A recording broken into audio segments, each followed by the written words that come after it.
overcome the lies, the good news of His Majesty in His Christ. And it is vital that we raise our tribal flag, the flag of the conquering lion of the tribe of Yehuda. Millions of Christians throughout the world, Your Imperial Majesty, will regard you as the reincarnation of Jesus Christ. Yeah, doing this one on the run. Gotta do this one on the run, so we're gonna be a little quick on this. But we just saw this picture of Obama on the new Time magazine, the New Deal. So it's kind of obvious, you know, we're going into the New World Order. You understand? Under Obama, but Bush and the Bushes and others and everybody else are all very instrumental. Could be also a reason why Doomberg want to keep his position. You know, it's like when you're playing a game. You know, you want to make sure you got your best, your star players. A lot of people from the Clinton thing are being brought back on board and everything like that. And so just get ready, brace yourself. We're about to go into a New World Order. Those things that you heard about have been kind of freshened up and repackaged and everything. And there's going to be some crises and so forth and so on. But actually, since we're on the run right now, we want to touch on ancient Egypt. Ancient Egypt and the so-called mythology or theology. You understand? One of the ASARIAN theologies. You understand? And how it intimately connects with His Imperial Majesty Haile Selassie, and in particular with Imperial Ethiopia. You remember in the legend of Osiris and Isis and Seth and Heteru and Neptis as well. Okay, remember there was Set who killed his brother. You understand? Seth. You understand? Or Sate. You understand? Who killed his brother, and that was Asar. And remember how the whole legend goes, basically, that he was jealous of him, so he had this like box and everything that was made like a kind of a coffin or some kind of a box that was all glittered up with gold, and he had this big party, Seth did. And what he wanted to do, he had measured secretly, he had measured Osiris. You understand? He had measured Osiris, who was his like brother in some of the legends, and is his uncle in the other legends. So he measured him, and then he created this box and everything, and he had a bunch of dinner guests, and he said, well, you know, who can fit in this box will become the owner of the box. So everybody tried, and finally Asar, you understand, Osiris, he tried, and when he got in the box, the first thing that Seth, he had some people on the side, you know, standing on the side and everything, who was working with him in this conspiracy. It was a conspiracy against their brother, the so-called rightful heir, Asar. Remember, this is like the older version. You understand? In the older version, there's different versions of, just like the different version of Christianity today. There were different versions of the Osirian and the ancient Egyptian, Osiris, Isis, Horus, Seti, you understand, whole mythology and everything like that. Anyway, when Osiris got in this box, the box was slammed shut, you understand, and then it was sent away. Some say it was sent away, you understand, but then it washed up on shore, and some of the legend, then it was dismembered. He was cut into 14 pieces. The main part that we want to connect is the 14 pieces thing.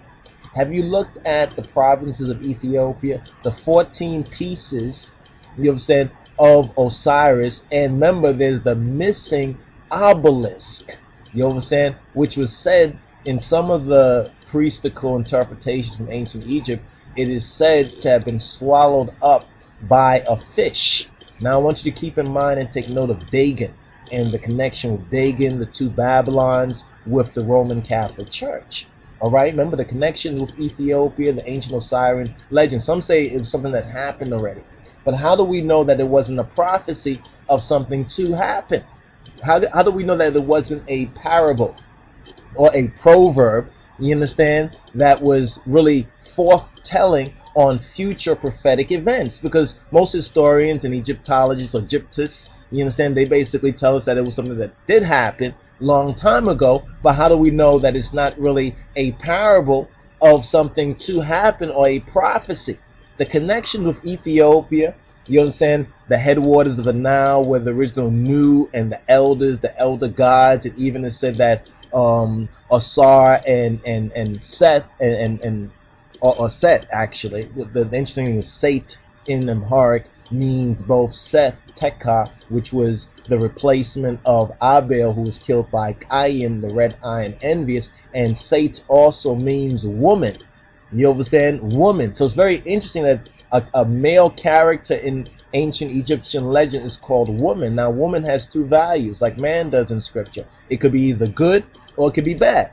In the ethically bad sense, a woman, like when you read in Proverbs, woman is used as wisdom. You understand? The feminine aspect. And then there's a negative wisdom, which leads to hell and to death. You understand? Which basically discloses the positive and the negative interpretation, positive interpretation or negative misinterpretation of scripture, of the word, of truth, of life, of reality. But now look at the province of Ethiopia. Until 1995, Ethiopia was divided into provinces and further subdivided into rajas or districts. All right, they were replaced by regions and two chartered cities with the adoption of a new constitution that year, 1995. Right now, Eritrea or Eritrea, you understand, was an Ethiopian province until 1993. You understand? But from 1942, right after Liberation Day until 1995, the provinces of Ethiopia were Arsi, Bale, Bagimda, Gamu, Gofa, Gojam, Harage, Lubador, Kefa, Showa, Sidamo, Tigray, Walega, and Wolo. You understand? It's interesting because there's 13. There's 13 of them. Remember, we didn't name Eritrea. You understand? Eritrea or Eritrea. You understand? Which was part of Ethiopia. You understand? In ancient times. You know, some Eritreans, because of the whole political situation and everything like that, and either their Roman Catholicism or their Italian love of chow and, you know, pasta and pizza or whatever like that. You know, they basically say that they're different than Ethiopia. There's a whole war going on amongst, you know, the tribal war and everything. You understand? That is a whole other issue. The issue right here is the fact that Ethiopia was divided into 14 provinces. Well, some will say 13 from 1942 to 1995.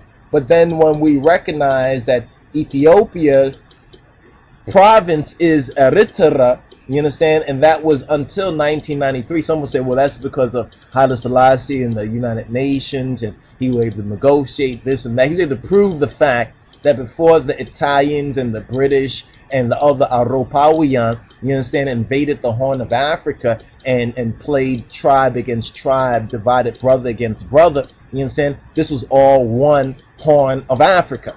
You understand? It's like trying to chip off a piece of your gold or whatever. But anyway, 14 provinces. There were 14 provinces. Now, what about the missing phallus? The phallus, or the so-called obelisk, or the stela, or the howlet. What about this missing howlet? It's interesting because in scripture, Jacob's ladder, Yaakov's ladder, is a howlet or a stela or stela, or what's called nowadays an obelisk. We don't like to use obelisk too much because it means basically the penis of Baal. You understand? Within a negative interpretation, but in a positive interpretation, the howlet represents Yaakov, you understand, and the Zerah Yaakov, or the seed of Jacob, the true Beta Israel. And here we have Moa Anbesa, Ze'im Negeda Yehuda, Kedamawi, Haile Selassie, Shiyume Gaziabi, and Negush Neges Ethiopia. So now this howlet, you understand, this obelisk, this stela was taken during the fascist invasion by Mussolini, Mussolini being powered by the Vatican.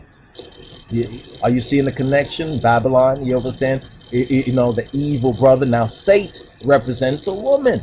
You understand? And Sate also represents a mother church, the Roman church, which if you connect the history of Rome and Ethiopia and the Kibra Nagesh and Solomon and Sheba, you'll see some common roots. In other words, we have this story of Cain where Abel, Cain and Abel. You understand? Then Cain and Sate. You understand? Then Horus or Heru and Seti. But notice the Sate in this sense is not the same Sate or Seth as the other Sate, but it's more or less a literary pun. You understand? A clever use of word, you understand, to represent Sate, not the Seth of the Bible, Tekama, let to know, or the Redato, the Redeate, the disciple, but Sate, in other words, to say bitch ass. You understand? Basically, that bitch ass brother right there, who killed and set up his brother from the oldest version, you understand, of the legend of Osar and Isis or Set, and then also Sate. You understand? So this very interesting connection with Ethiopia, the 14 provinces, the missing obelisk that was swallowed up by who?